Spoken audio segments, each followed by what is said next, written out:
질문 20번입니다.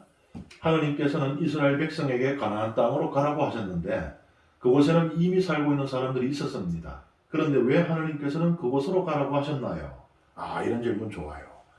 이거는 뭐랄까 좀 비판적으로 보고 있는 거잖아요. 성경 말씀을 네 이게 아니고 왜 이렇지? 라고 보고 있잖아요. 이런 질문이 나올 때 뭔가가 더 큰 것이 얻어질 수가 있어요. 토마스가 우리 스승님이 부활했다는 게 말이 되냐? 라고 했을 때 직접 그 부활하신 분을 만나 뵙고 이 흔들리지 않는 그 견고한 신앙을 얻을 수 있었듯이, 그래서 좋은 질문입니다.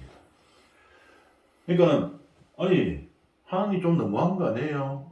집을 새로 지어서 주든지 하지 왜 남들 잘 살고 있는 집을 뺏어요? 이 소리잖아요. 그런데 사실은 이스라엘 백성의 집이에요. 원래 이스라엘 백성의 고향이에요. 가나안이. 아브라함이 거기 있었고요. 하나님께서 아브라함이 주신 땅이고, 또 아브라함이 실제로 자기가 돈을 주고 산 땅이기도 하고. 그런데 어쨌든 가나안인들의 입장에서는 몇 주 잘 살고 있던 땅을 뺏겼다고 생각할 수도 있겠죠. 그렇지만 이스라엘 백성의 입장에서는 조상의 땅을 되찾는 것입니다. 그리고 하느님께서 이미 아브라함에게 하신 그 약속, 그 말씀을 실현하는 것이에요. 창세기 15장에 보면은 너는 잘 알아두어라. 너희 후손은 남의 나라에서 나그네 쌀이 하며 400년 동안 그들의 종살이를 하고 학대를 받을 것이다. 그러나 내 후손이 종이 되어 섬길 민족을 나는 심판하겠다.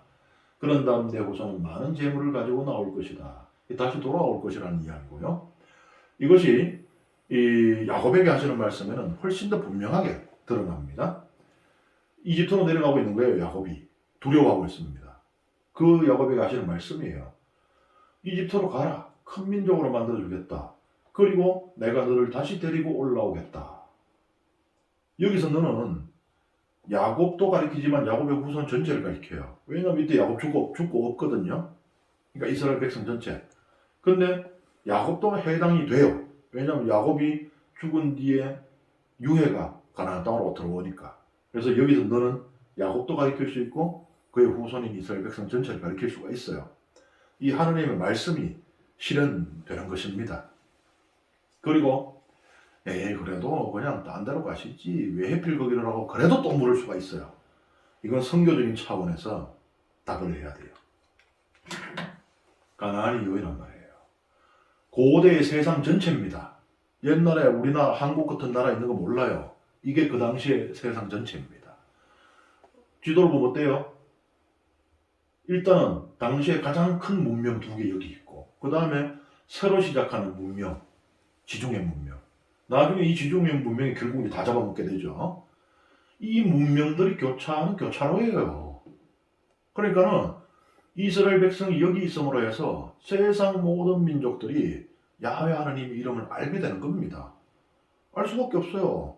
알렉산더가 이집트를 점령하기 위해서 이리로 지나갑니다. 그래서 여기 보면은 그 파니아스의 이 판신전이라든지 알렉산더 그 임금이 지나가는 흔적들이 그대로 남아 있어요. 예루살렘 와서 대사지까지 만납니다. 왜냐면 단도리 놓고 가야지. 여기서 한참 전쟁하는데 알고 보니까 이게 이집트하고 짝짝꿍에 뒤에서 쳐내려고 이러면 골치 아프거든요. 병참 끊고 이러면은. 만나가요. 그러니까 보니까는 그래. 너무 많은 사람들이야. 야훼 하나님 섬기는 사제고. 알 수밖에 없게 되잖아요. 이들도. 그러니까 결국은 이스라엘 백성이 여기 있음으로 해서 저 온 세상이 야훼 하나님 이름을 알게 되는 겁니다. 그들이 신앙을 가지고 안 가지고는 둘째 문제예요. 일단 하느님을 알게 되었으니 어떤 계기가 마련이 되면은 하느님을 섬길 수가 있게 되는 것이죠. 그래서 선교적인 의미에서도 또 이 땅이 이스라엘 백성에게는 중요했고요. 그렇게 설명을 드릴 수 있겠습니다.